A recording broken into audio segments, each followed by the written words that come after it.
Recently, I reread and rewatched Azumanga Daioh for the 10th time, and I was struck by just how much I still enjoyed it even after all these years. There are many things that I could list as to the reason why I love it as much as I do. The wonderful character dynamics, the mix of fast and slow timing, the creative use of limited animation. However, I think that a large part of my connection to the show comes from how my initial viewing went. It was in my first year of university, so the memories of my high school experience were still very fresh. At the time, my internet was pretty fucking bad, even by Australianet standards, so I would end up downloading one episode overnight and watching it once I got back from class the next day. So for a month of my life back in 2011, I watched an episode of Azumanga Daioh every day.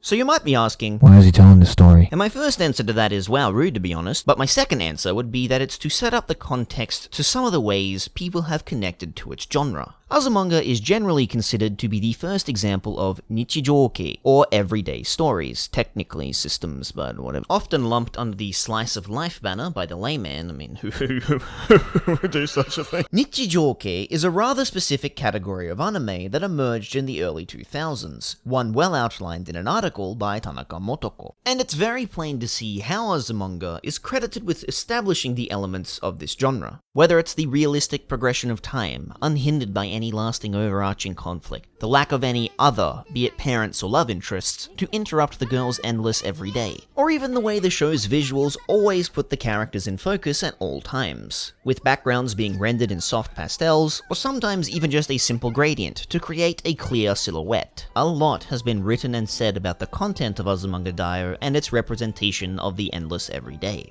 But for all these hallmarks of Nichijoukei that Azumanga is credited with pioneering, there is one aspect that I don't think gets talked about enough, nor that was followed by many of its successors. The format. In both manga and anime versions, the very format it was delivered in was used to express the everyday, in a manner that I feel is lost on those who are unaware of its history. The original yonkoma was published from April 1999 to May 2002 in monthly comic Dengeki Daioh. The Azumanga in the title is just a simple portmanteau of Azuma and manga, so even the title, with as lukewarm a meaning as Azuma's manga in Daioh magazine, adds to the overall sense of mundanity pervasive throughout the work. What could be called the key events within the manga, the sports festivals, school trips, summer vacation, etc., all roughly correspond with the month that they were published in, and the likely times in which Japanese school students at the time would have been experiencing these events for themselves. Give or take about a year, it was published in near real time. This means that there was a very specific subset of the audience in which the manga ran nearly parallel to their own lives. The girls would have started school with them, done the Culture Fest with them, gone to New Year's and Christmas celebrations with them, and eventually even graduated with them. The same could be said for teachers and even parents, as it's important to note that both anime and manga introduced Yukari-sensei long before the main students. Yukari and Minamo-sensei guiding their classes through the years would have held up a mirror to many an older reader, seeing their own students and children grow up and experience these things. Now, am I saying that this very narrow set of circumstances make these people the only ones who properly experience the manga? Fucking of course not, I ain't no goober. When I reread the manga recently, I did it as a grown-ass man on a Saturday afternoon when the last time I interacted with a high school student was 5 months ago when one cut in front of me at the supermarket when I was clearly standing next to that particular self-service machine. What the fuck is a 14-year-old gonna do with a kumquat anyway? And I still had a just as meaningful time as anyone. I just think this is a really interesting thing to keep in mind. It sheds more light onto exactly why certain jokes were structured that way, why certain subject matter was emphasized, when you realize that a large portion of the initial audience would have likely been buying issues of Dengeki Daioh from a convenience store and reading it on the train on the way home from school.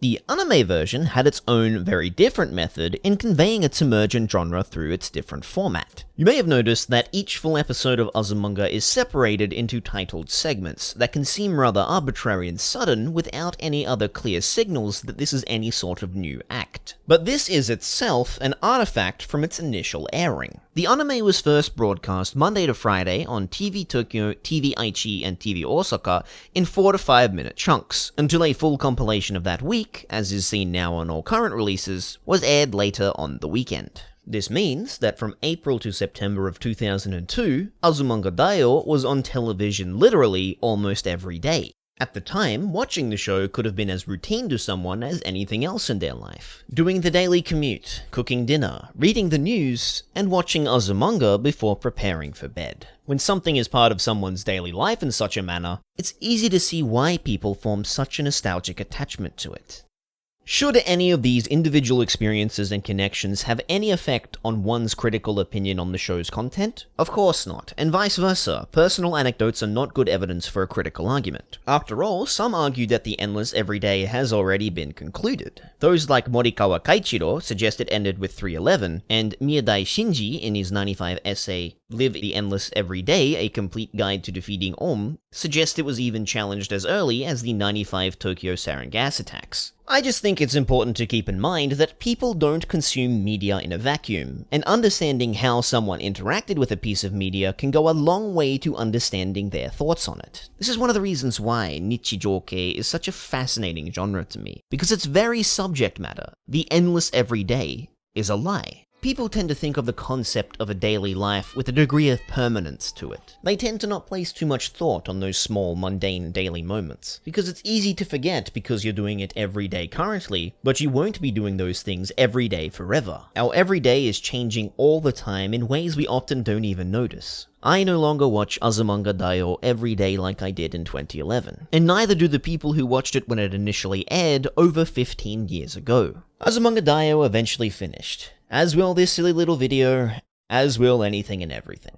And that's why the very concept of Nichijoukei is so fascinating to me. Because by making the everyday the prime focus of its content, it's trying to give permanence to those impermanent moments. To remind the audience of their own moments and feelings and past gone bits, and remind them my dog chose this moment to start barking, which is probably for the best because I'm just sort of waffling on and I don't really know exactly where I'm going with this final point. I mean, oi mate, shut up, it's probably just a murderer. Nowadays, most people who are going to read or watch Azumanga for the first time are probably going to have access to it all at once, and given modern media viewing habits, are likely to just binge watch the majority of it. And this is fine. I don't think there is any sort of real right or pure way to experience media. I mean, there are probably less right ways of viewing it, but I think both versions have more than enough merit with their content to be an enjoyable experience with modern consuming standards. Too bad positive nothing, it really is a shame. But hopefully this has left you with a different perspective on Azumanga, or Nichijoukei in general. And maybe if you find yourself going to watch it for the first time, you might sit back and think a little about what is the best way for you to experience the everyday.